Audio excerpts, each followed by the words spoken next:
manchette aujourd'hui, vendredi 8 avril, le projet de parc intergénérationnel de Sainte-Geneviève-de-Berthier obtient du financement et les funérailles du Dr Gendron célébrées.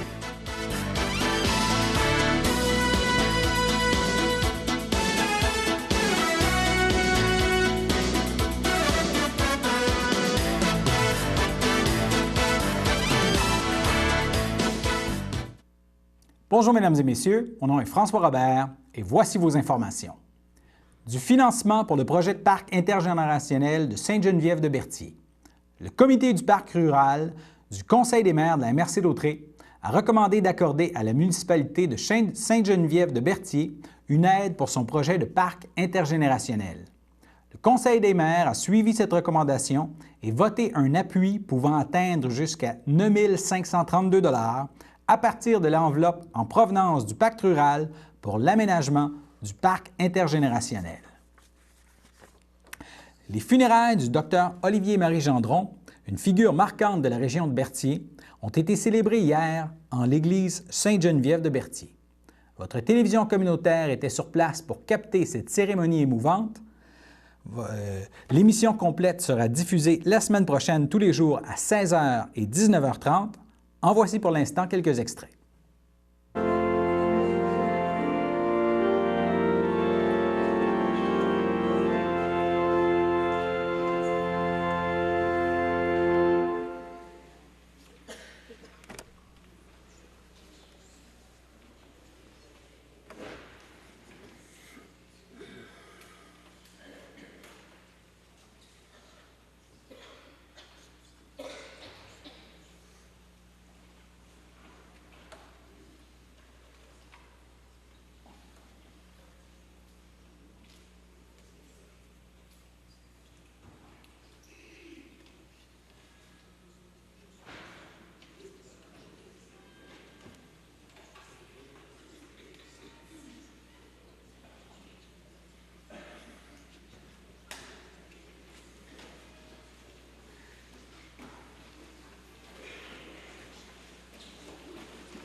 puisque nous parlons de mémoire, faire mémoire, j'inviterai Mme Suzanne Nantel, qui se présente aujourd'hui au niveau de son amitié vécue avec le docteur Olivier Marie ainsi que son épouse Thérèse, à venir nous partager quelques propos qu'elle a préparés avec son cœur.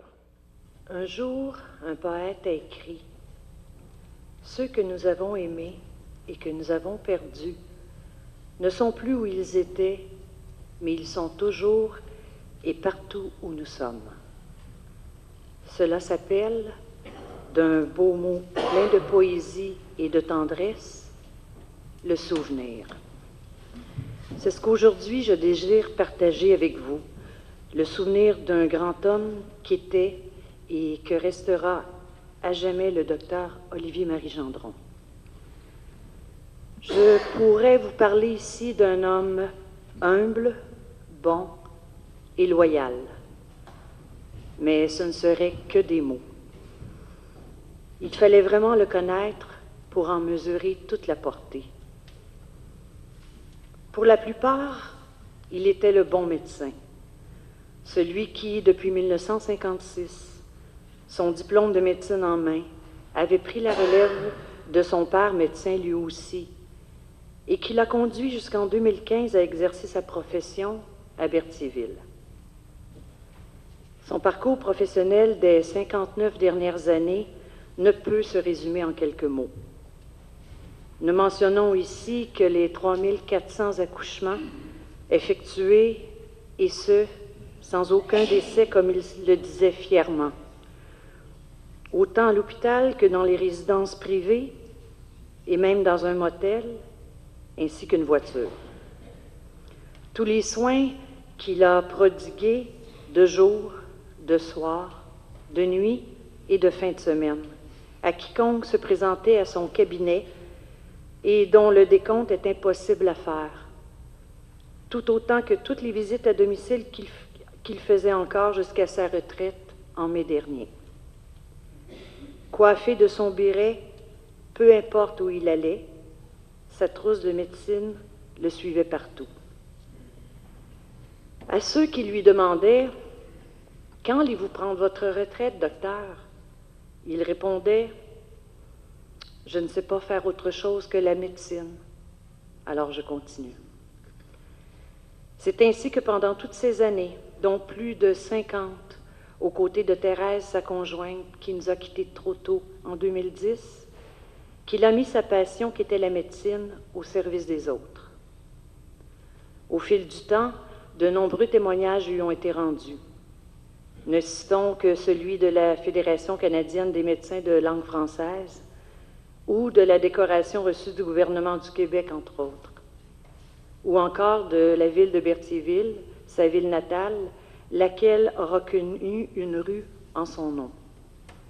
Sans oublier la soirée grandiose organisée pour souligner ses 50 ans de pratique médicale ici à Berthierville et où plus de 350 personnes, parents, amis, chevaliers du Saint-Sépulcre, vignerons de Saint-Vincent et plusieurs autres étaient rassemblés en son honneur. Jusqu'à tout récemment, il se faisait encore un devoir de participer aux événements des anciens du séminaire de Joliette avec ses collègues du 99e cours.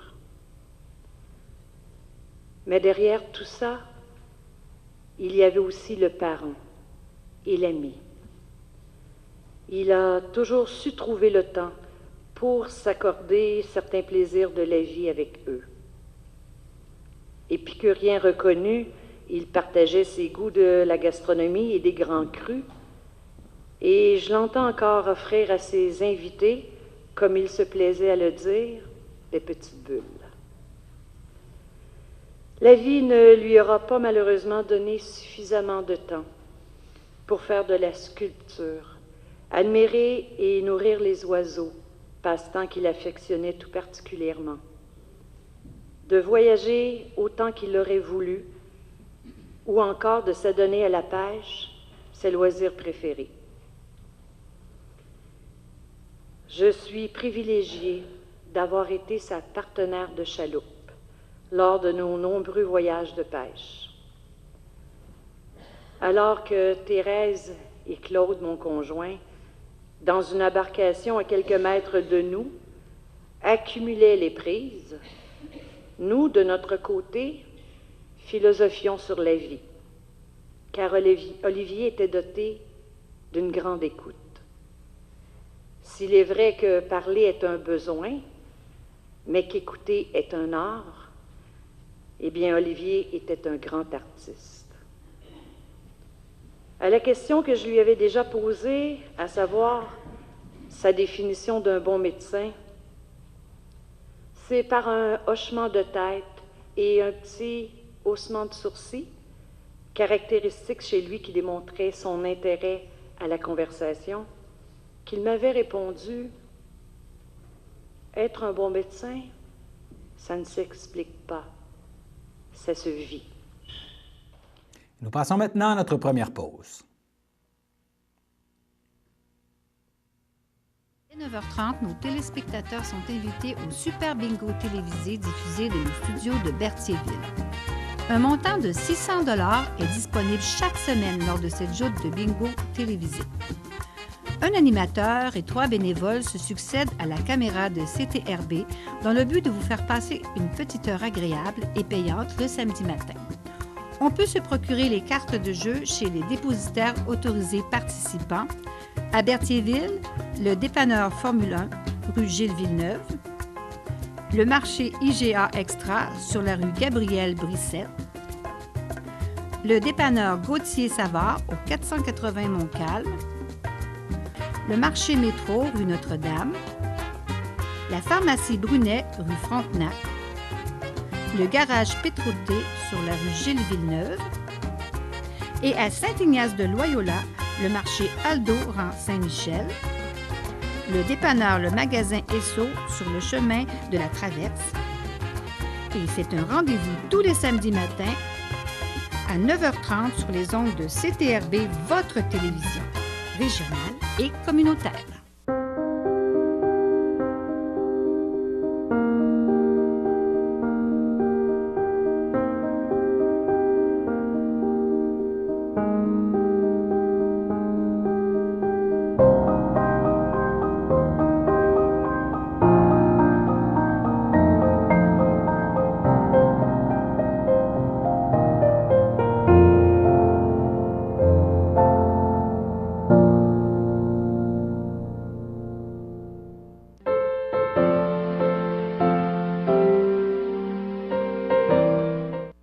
Au chapitre des anniversaires pour ce vendredi 8 avril, l'Âge d'or de Saint-Ignace-de-Loyola souhaite bonne fête à Liliane Lambert.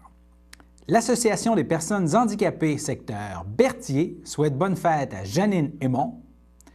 L'Ordre des filles d'Isabelle, cercle 699, se joint à la FADOC de l'Île-du-Pas pour souhaiter bonne fête à Francine Grégoire.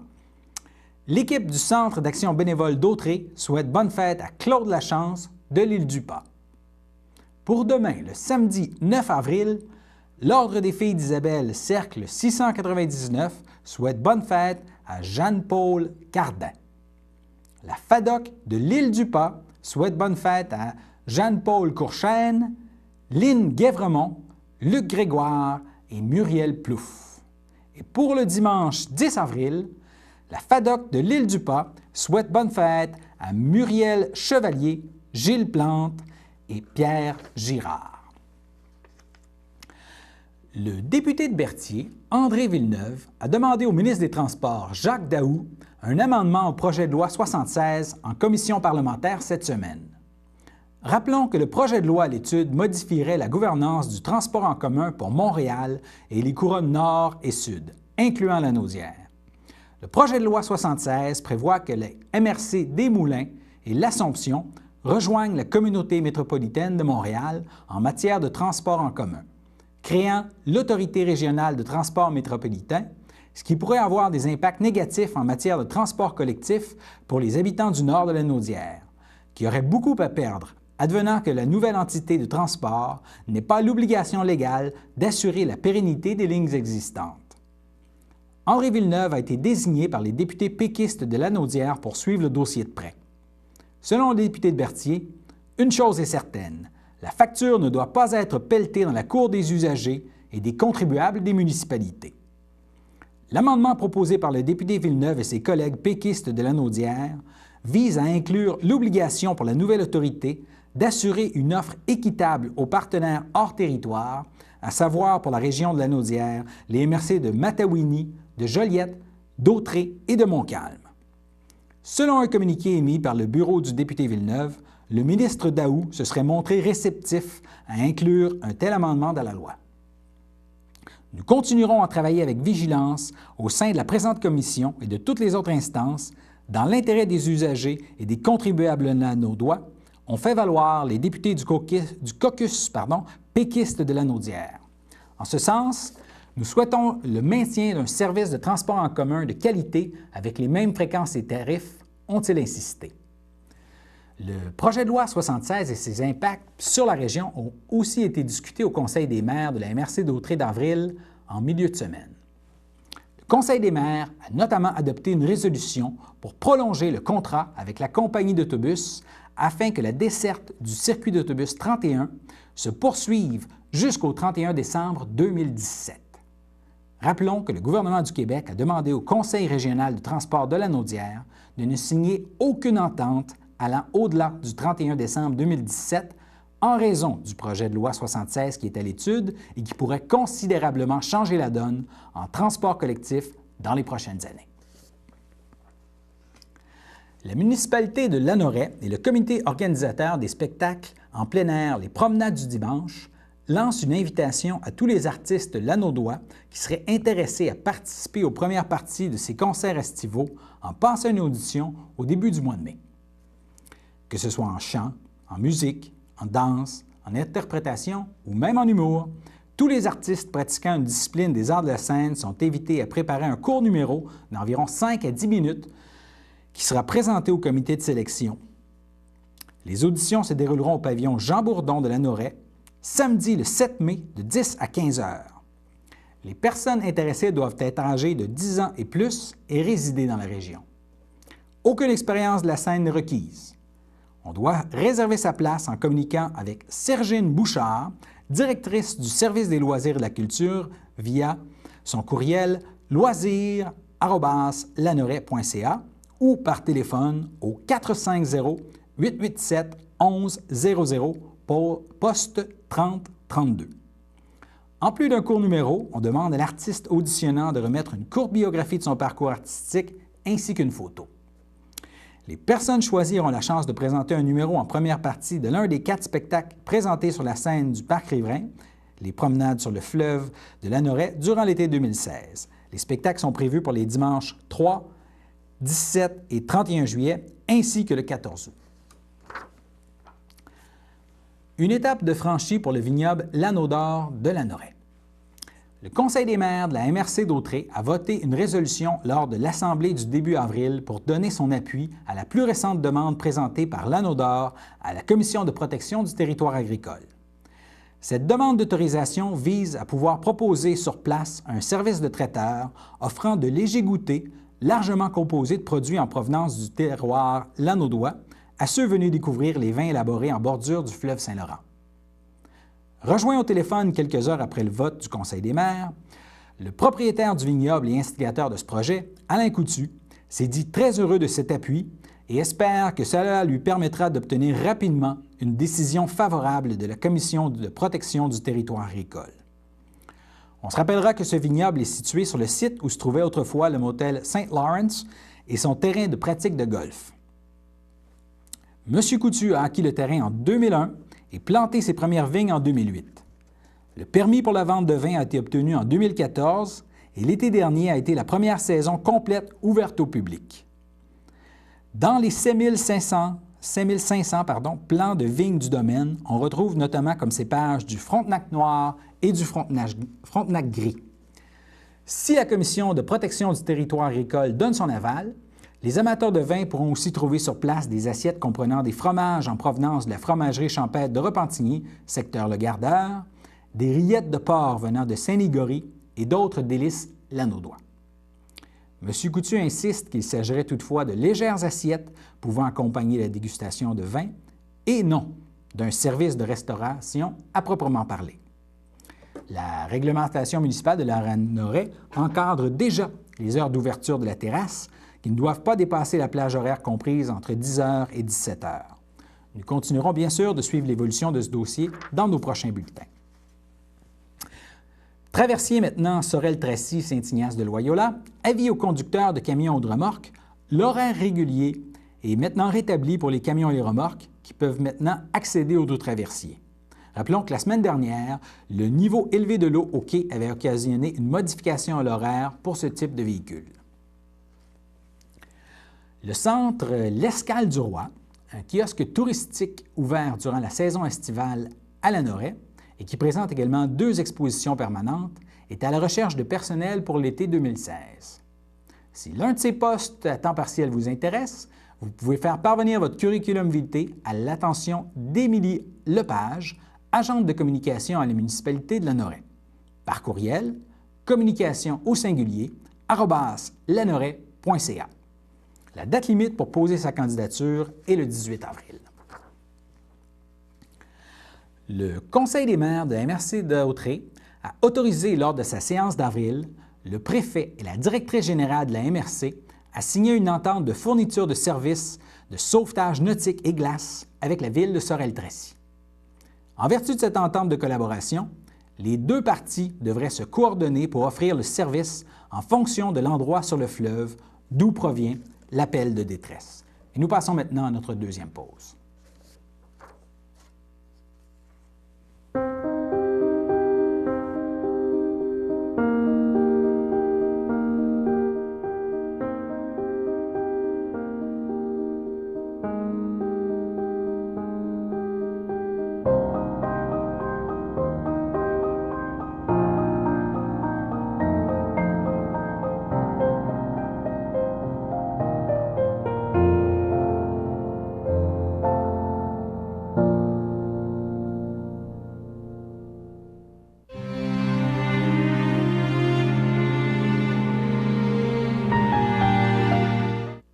Au CHSLD du Piémont de Saint-Jean-de-Matha, le 3 avril 2016, à l'âge de 95 ans, est décédée Mme Georgette Lavallée, épouse de feu Florent Desjardins de Berthierville.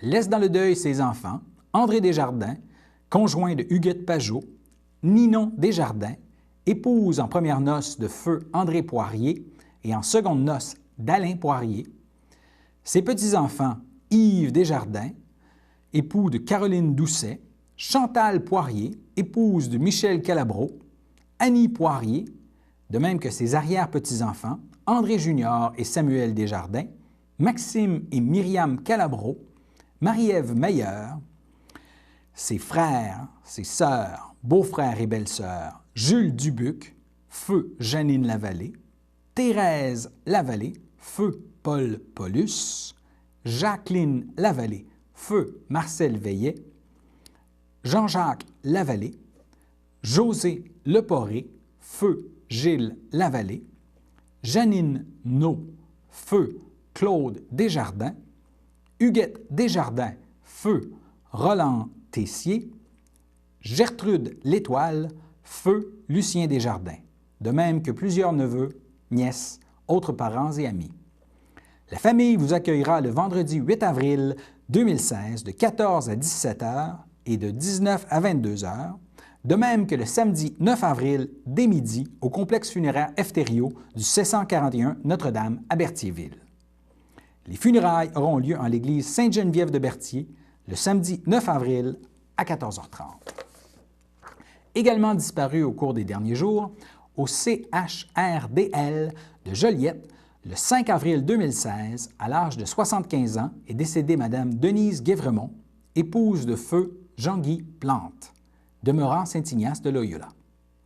Elle laisse dans le deuil ses fils, Jean-François Plante, époux de Édith Gaudreau, José Plante, de même que ses petits-enfants, Maxime et Camille Plante, ses sœurs, beaux-frères et belles-sœurs, Paulette Guévremont, épouse de Claude Gladu, Francine Guévremont, épouse de Alain Guertin, Louisiane Plante, épouse de feu Narcisse Guertin, Jeanne d'Arc Plante, épouse de Jean-Jacques Harper, et Aquiline Gervais, épouse de Feu Vincent Plante, et Roland Plante, époux de Diane Saint-Martin, de même que plusieurs neveux, nièces, autres parents et amis. La famille vous accueillera dimanche le 10 avril 2016 dès 11h30 au complexe F. Thériault du 741 Notre-Dame à Berthierville.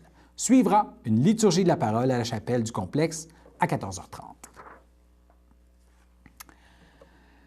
Ce soir, le vendredi 8 avril, à compter de 20h, vous pouvez aller voir un souper-théâtre à l'école secondaire Pierre de Lestage intitulé « 7 filles à marier ». Le souper-théâtre débute à 18h et c'est pour un montant de 25 $, admission générale. Les profits seront versés aux activités étudiantes. Pour plus d'informations pour réserver votre place, 450-758-3599. Samedi, la table des aînés Paul Berthier propose un dîner à la cabane. Pour le 5e anniversaire, le transport par autobus sera gratuit. Le départ se fera à l'Hôtel de Ville de Berthier, rue Montcalm, à 10h30. 16 $ pour les adultes et enfants de 13 ans et plus, 8 $ pour les enfants de 5 à 12 ans et gratuit pour les enfants de 0 à 4 ans. Vous pouvez contacter Louise Dubois, responsable pour la vente des billets, au 450-836-7036. Et nous passons maintenant à la météo.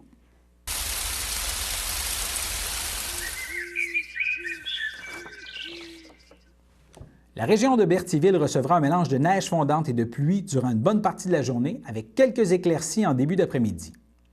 Le maximum prévu est de 4 et le minimum de moins 2 degrés Celsius en soirée autour de 21 h. Voilà, c'était vos informations sur les ondes de CTRB. Une excellente fin de journée à tous et au plaisir de vous revoir lundi.